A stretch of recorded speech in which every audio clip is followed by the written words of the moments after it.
Halo Sobat Sonora, sekitar 2 bulan yang lalu saya berada di UPB dan kali ini saya bersama Bapak Rektor kita. Halo Pak Purwanto. Halo, assalamualaikum warahmatullahi Waalaikumsalam. Nah Pak, wabarakatuh. gimana sehat Pak? Alhamdulillah sehat. Maskernya kita beda loh nih. Oke Iya, Pak, saya dengar-dengar juga ini soal kebijakan ya istilahnya. Saya dengar juga MBKM. Nah apa sih Pak MBKM itu Pak? ya, Merdeka Belajar Kampus Merdeka. Mm-mm. Jadi ini ya kebijakan Merdeka Belajar Kampus Merdeka ini merupakan kebijakan yang relatif baru dari Mas Menteri, Kementerian Pendidikan dan Kebudayaan.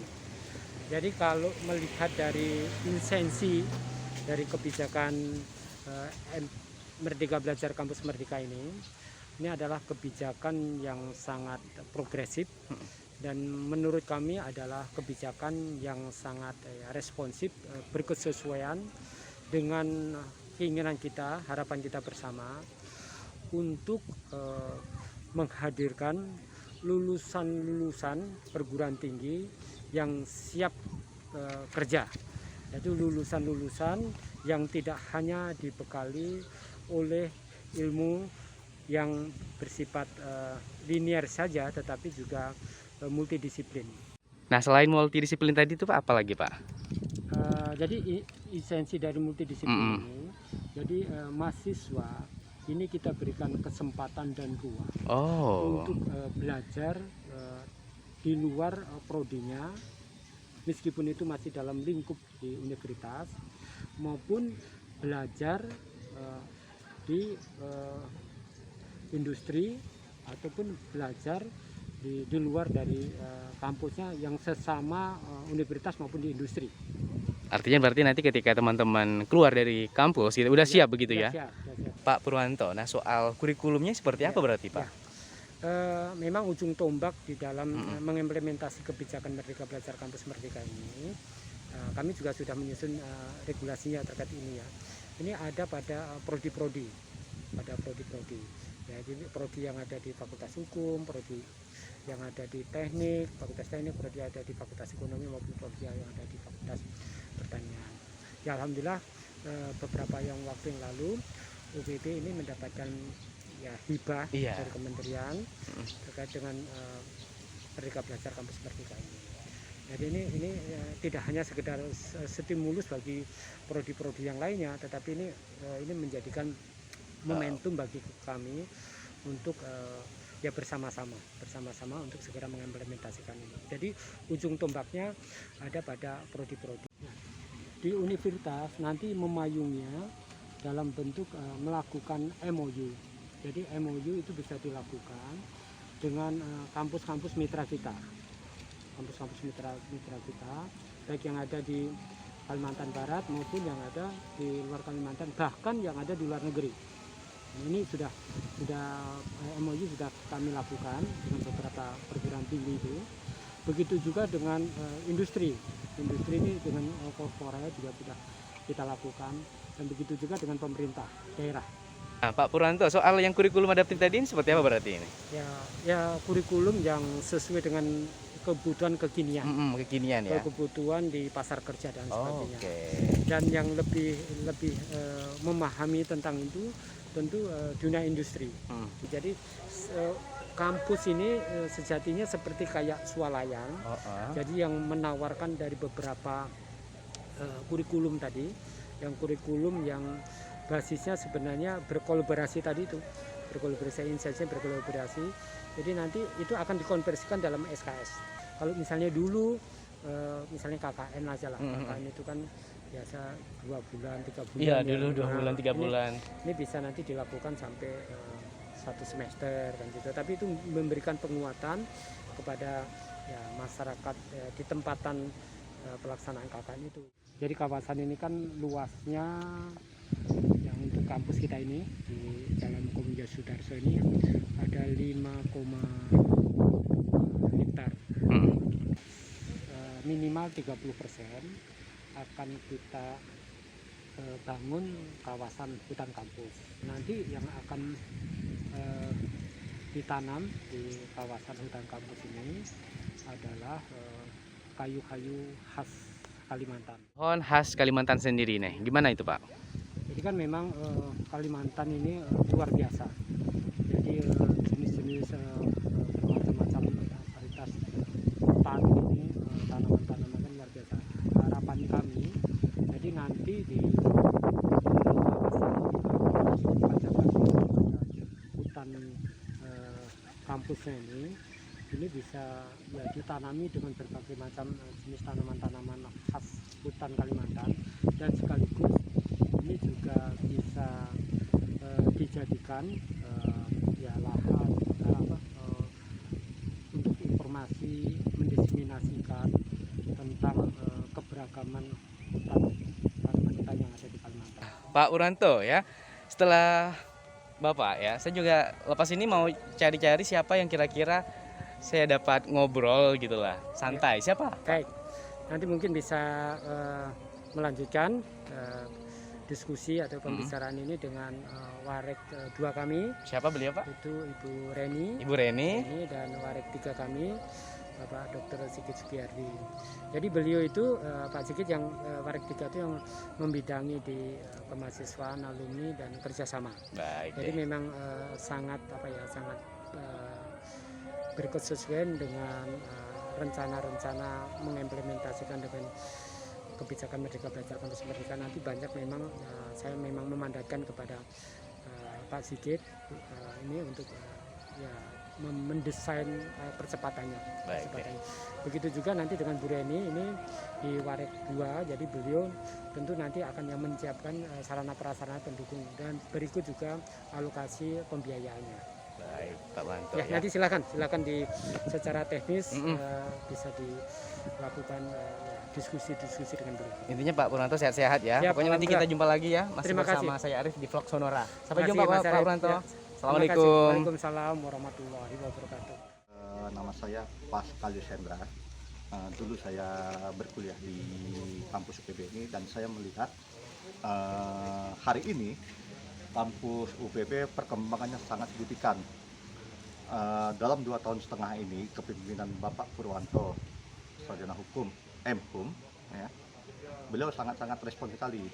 Sehingga dengan kepemimpinan beliau ini, ya, saya memandang, ya, saya melihat langsung bahwa apa yang sudah diperbuat oleh beliau ini benar-benar kampus yang saya anggap sangat terbaik dari sisi perkembangan pembangunannya, kemudian dari sisi kualitas pendidikannya. Sehingga mulai hari ini saya mengajak kawan-kawan, khususnya adik-adik, baik di daerah maupun di kota, mungkin bahkan seluruh Indonesia, coba ayo mari bergabung di kampus Universitas Pancabakti ini. Kebetulan di sini ada 4 fakultas, satu kampus ini ekonomi, hukum, teknik, dan pertanian, ya.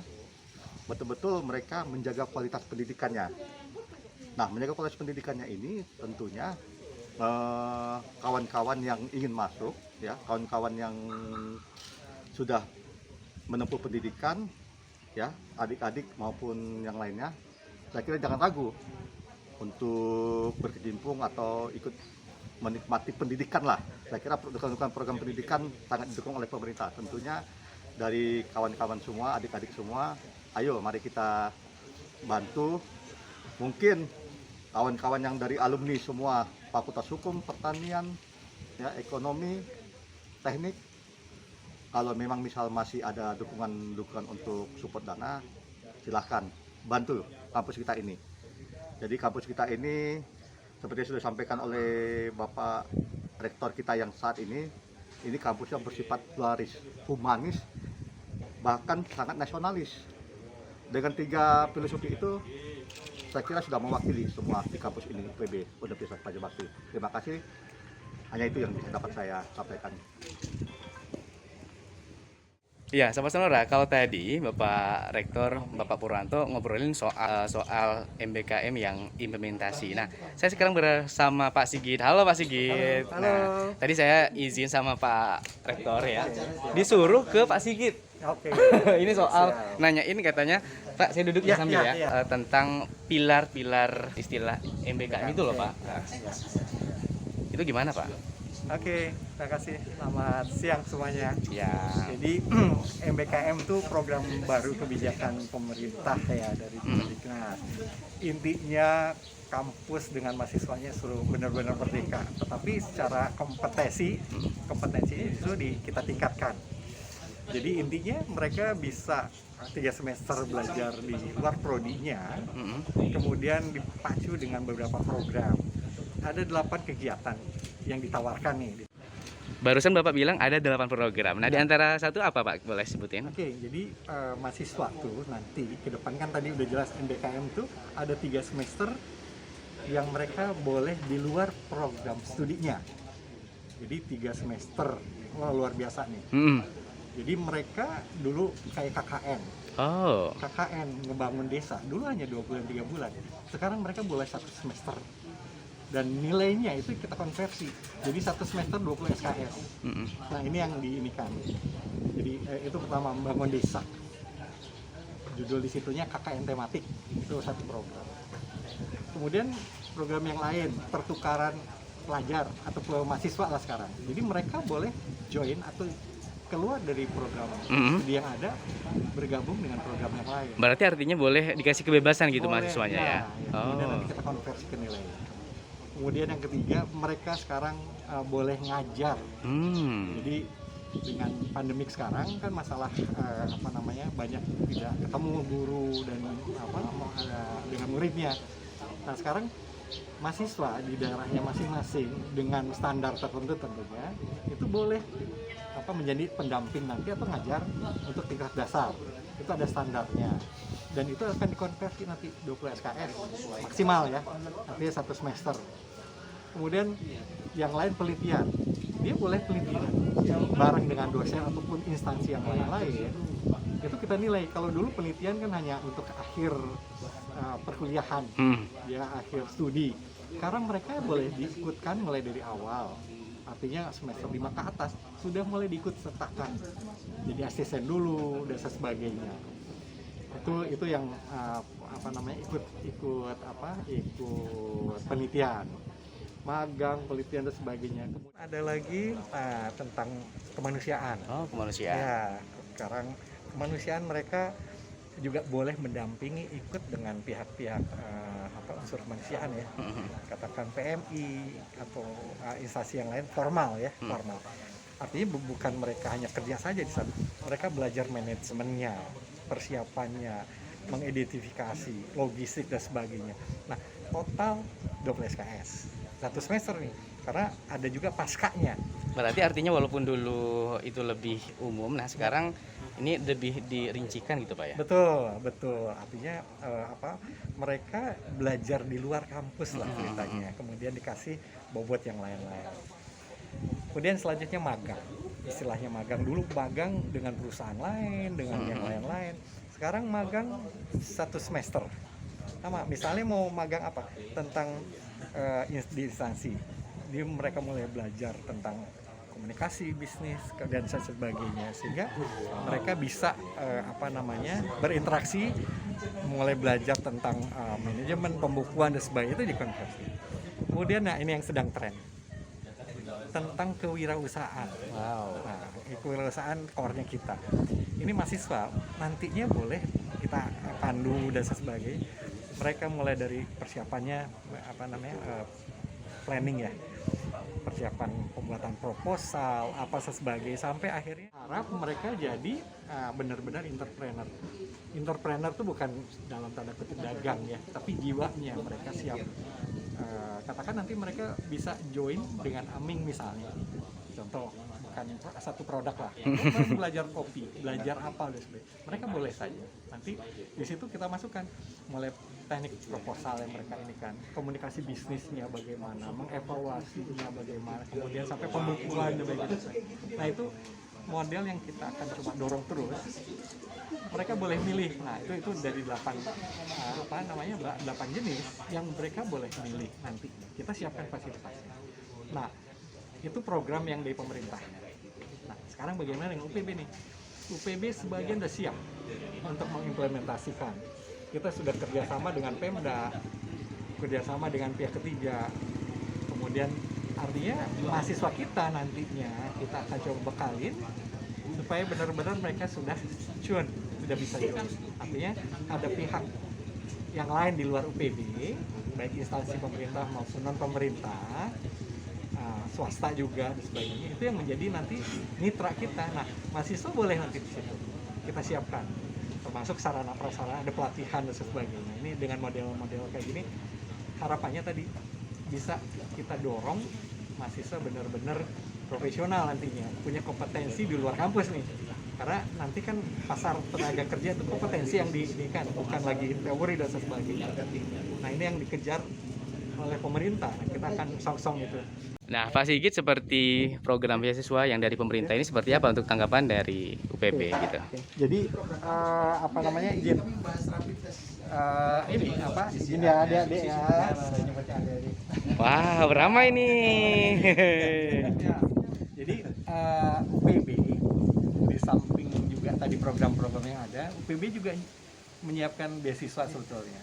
Jadi beberapa kegiatan yang kita ingatkan tentang kesejahteraan mahasiswa. Yang pertama tentang semua mahasiswa itu kita asuransikan. Nah, yang kedua ini tentang beasiswa. UPB menyiapkan beasiswa. Yang pertama yang tentunya di pemerintah itu ada bidik misi atau KIP sekarang. Itu untuk orang-orang yang tidak mampu. Mereka silahkan belajar di sini sampai lulus 4 tahun. Kemudian dikasih dana lagi. Per bulannya cukup lumayan 750.000, sekolah gratis, dikasih uang saku. Itu satu, namanya bidik misi, KIP ya. Ini kotaknya UPB makin kesini makin meningkat.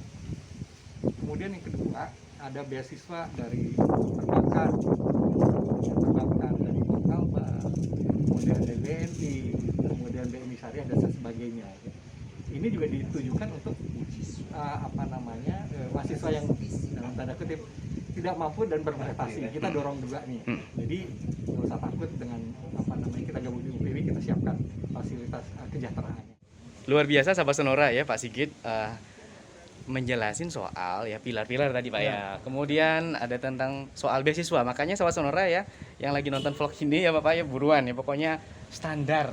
Nah, di UPB ini. Nah, setelah ini Pak Sigit boleh kasih bocoran dong ke kami. Kira-kira ibu siapa nih yang saya akan wawancara ya?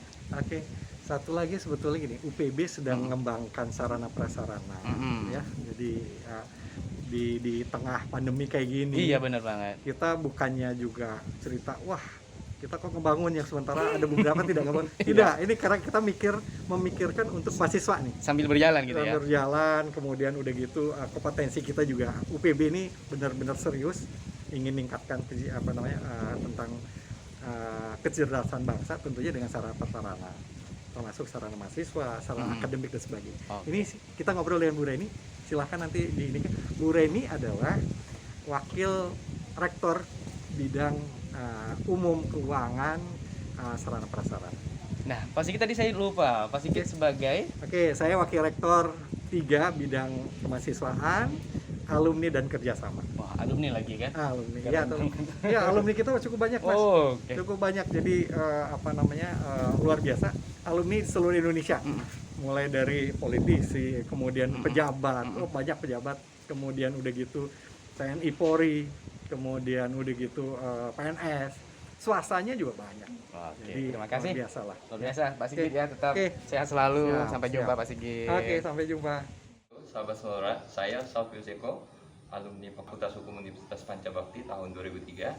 Saya mengajak kepada sahabat Sonora dimanapun berada untuk membuat pilihan-pilihan tatkala ingin berkuliah, bisa saja memilih Fakultas Hukum Universitas Pancabakti karena pertama dari sisi akreditasinya, yang kedua dari sisi fasilitasnya. Fasilitas yang ada sangat menunjang aktivitas belajar di sini.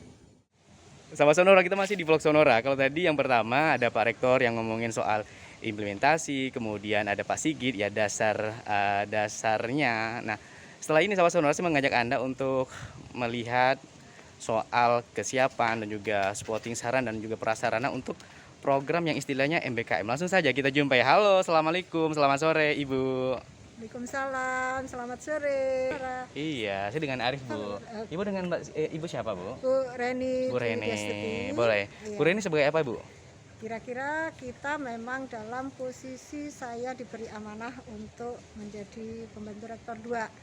Jadi sehingga saya mempunyai area, bukan area kekuasaan, tapi area pengelolaan untuk bidang sarana dan prasarana, SDM juga, kemudian keuangan juga. Jadi kalau di lingkungan kami di Universitas Pancabakti, kami mempunyai ruang kelas, di mana ruang kelas kami kurang lebihnya itu kita siapkan di 2021 ini sudah hampir 50 ya, mendekati 50 kelas dengan kapasitas yang rata-rata adalah 40. Ada beberapa ruang yang bisa mencapai 60. Jadi ada kuliah-kuliah tertentu yang bisa mencapai 60. Nah, kemudian dari fasilitas yang lain itu adalah fasilitas pendukung kita. Salah satunya di belakang kami, iya benar ada nih. bis, ada kendaraan operasional. Jadi artinya kalau bis ini bisa digunakan untuk kegiatan kemahasiswaan, kegiatan dosen yang melakukan penelitian dan lain sebagainya. Nah, ini adalah salah satu fasilitas yang kita miliki yang dapat hibah dari pemerintah, di mana memang kita salah satunya adalah dinilai untuk bisa menyediakan atau memberikan bantuan kepada mahasiswa dalam beberapa aktivitas yang membutuhkan alat transportasi. Jadi sebagian ini adalah kegiatan mahasiswa karena mahasiswa kita itu bukan hanya Pontianak, tetapi semua bahkan ada beberapa yang di luar dari Kalimantan Barat. Nah, sehingga kita memfasilitasi bukan hanya sarana transportasi, kita juga mengakomodir kepentingan di dalam perpustakaan yang kita sediakan, itu juga mengakomodir bagi mahasiswa kami yang ada di daerah-daerah, sehingga itu bisa terjangkau. Sama dengan semua sistem. Jadi di sistem kami itu juga menjangkau seluruh Kalimantan Barat, bahkan tidak di Kalimantan Barat pun tetap bisa mengakses. Jadi artinya sesuai dengan haknya, dengan kemampuannya ya. Jadi kenapa? Karena dengan zaman yang digital ini informasi itu bisa diakses kapanpun dan dengan komitmen tertentu bisa diakses dari manapun dan oleh siapapun ya, seperti itu. Artinya saya contohkan di dalam academic record itu orang tua bisa mengakses ya. Sistem keuangan kami juga terintegrasi, orang tua mahasiswa juga bisa melihat apa benar sih dia sudah bayar atau belum, misalnya itu bisa diakses oleh masing-masing individu mahasiswa maupun orang tua mahasiswa. Itu adalah salah satu kemudahan ya, supaya terkadang kan ada mahasiswa yang sebetulnya sudah minta uang sama orang tua ternyata belum dibayar. Nah, itu salah satunya adalah mengakomodir itu. Nah, Ibu Reni tadi banyak banget soal fasilitas ya, mulai dari AC, kemudian ruang kelas ya, transportasi. Nah, soal dari kesiapan SDM sendiri untuk di UPB ini gimana gitu? Alhamdulillah kami yang sedang studi S3, studi lanjut itu masih ada kurang lebih sekitar 30%.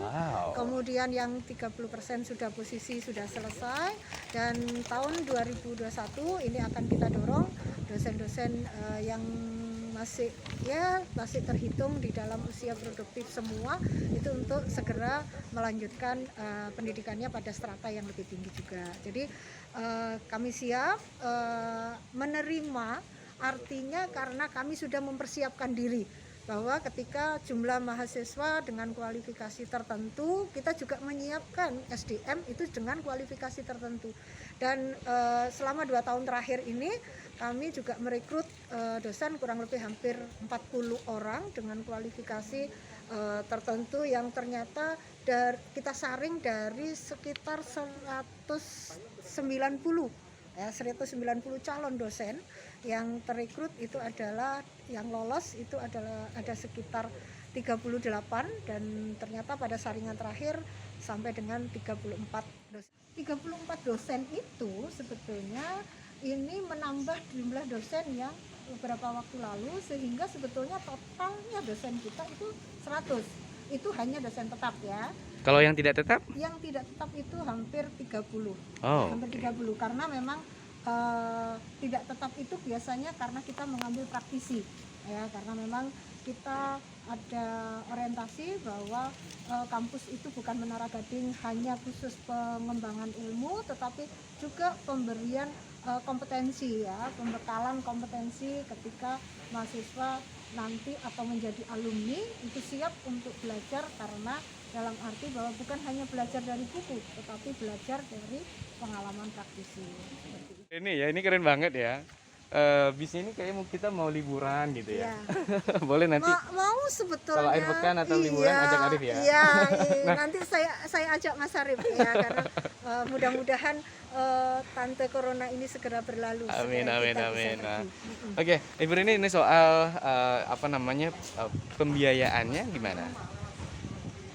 Ya, jadi kalau dalam saat ini kita sudah, karena kita sedang mengalami masa pandemi juga ya, jadi empati kita terhadap masyarakat, sementara masyarakat itu tidak bisa kita berhenti dalam mendidik. Jadi pendidikan tetap harus berjalan, sehingga kita memberikan beberapa kelonggaran, ya ada beasiswa, kemudian ada juga bantuan uang kuliah tunggal dari pemerintah, ada juga kita menjalin kerjasama beberapa perusahaan untuk memberikan beasiswa, kemudian ada juga diskon yang kita berikan kepada mahasiswa, kemudian biaya program untuk beberapa kegiatan juga kita beri diskon, dengan kemudahan cara membayar secara cicilan juga. Oh, bisa juga ya. Bisa cicilan. juga dengan cicilan. Kemudian kita menyediakan beberapa payment point karena sistem kita memang sudah terintegrasi dengan Vinet Indonesia, sehingga calon mahasiswa atau mahasiswa bisa membayar dimanapun, dari bank manapun, kemudian dari Alfamart juga bisa, dari Indomart juga bisa, dari Pegadaian juga bisa ya. Bahkan kalau misalnya kita dari HP pun dengan transfer pun sekarang sudah dalam genggaman. Nah, terus Bu, kalau misalnya Arif daftar nih teman-teman gitu, untuk layanan informasinya seperti apa? Layanan informasi kita ini saat ini karena kita memang segmennya adalah adik-adik, dan semuanya adalah generasi milenial dan ke arah Gen Z ini, maka itu tadi yang saya sebutkan, kita dalam genggaman. Jadi mendaftar pun hanya dengan HP. Wih, canggih ya. Adik-adik sudah bisa mendaftar. Jadi silakan kita buka webnya UPB, ada QR-nya, silakan di-scan, maka informasi di situ sudah bisa diakses. Baik mahasiswa lama maupun calon mahasiswa baru sangat dimudahkan karena ya, informasi dalam genggaman Iya, itu bisa diakses melalui internet. Ya, Siap seperti deh. Biasanya kan kalau kita mau ke kampus baru itu, otomatis ada promosi-promosi yang ditawarkan kepada mahasiswa baru. Apa saja kira-kira Ibu? promosi kami banyak Oh sekali. ya.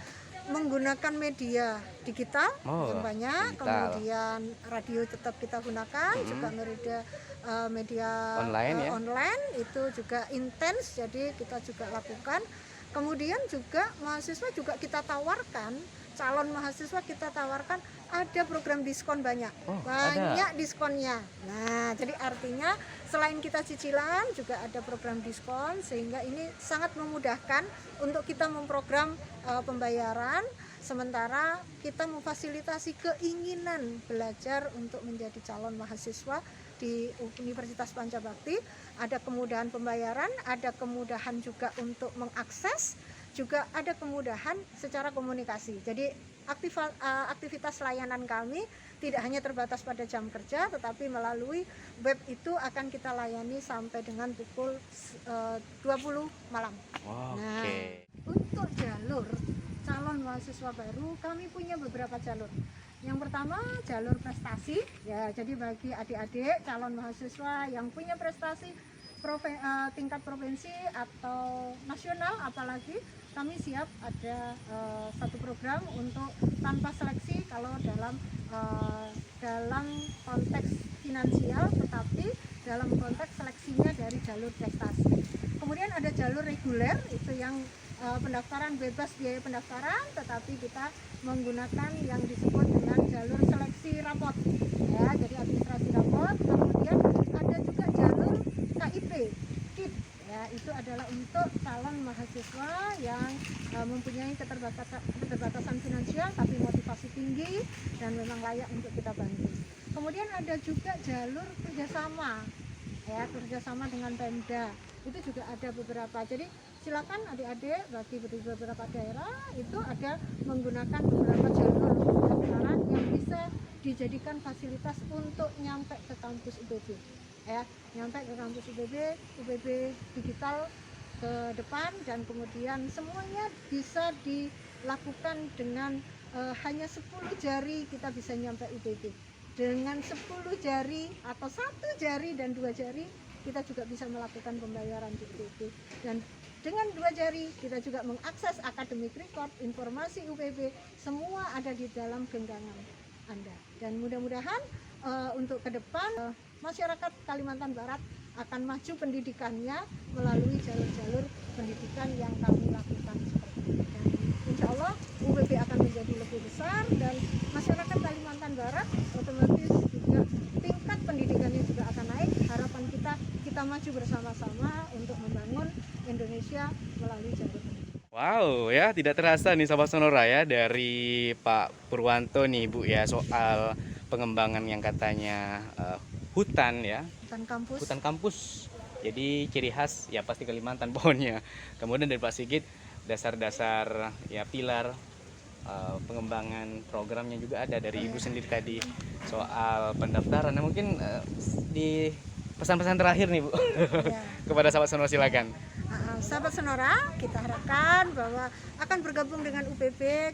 Dengan UPB kita akan menjadikan Indonesia, menjadikan Kalimantan Barat maju dalam tingkat kehidupan dan membangun Indonesia dalam konteks IPM, Indeks Pembangunan Manusia Kalimantan Barat akan naik kapasitasnya. Karena kampus kami adalah kampus hijau, karena dengan komitmen akan membangun hutan kampus, sehingga kita tetap akan kuliah di lingkungan yang asri, kemudian dengan fasilitas yang memadai, dengan kualitas yang memang layak untuk dijadikan referensi pendidikan di Kalimantan Barat. Oke?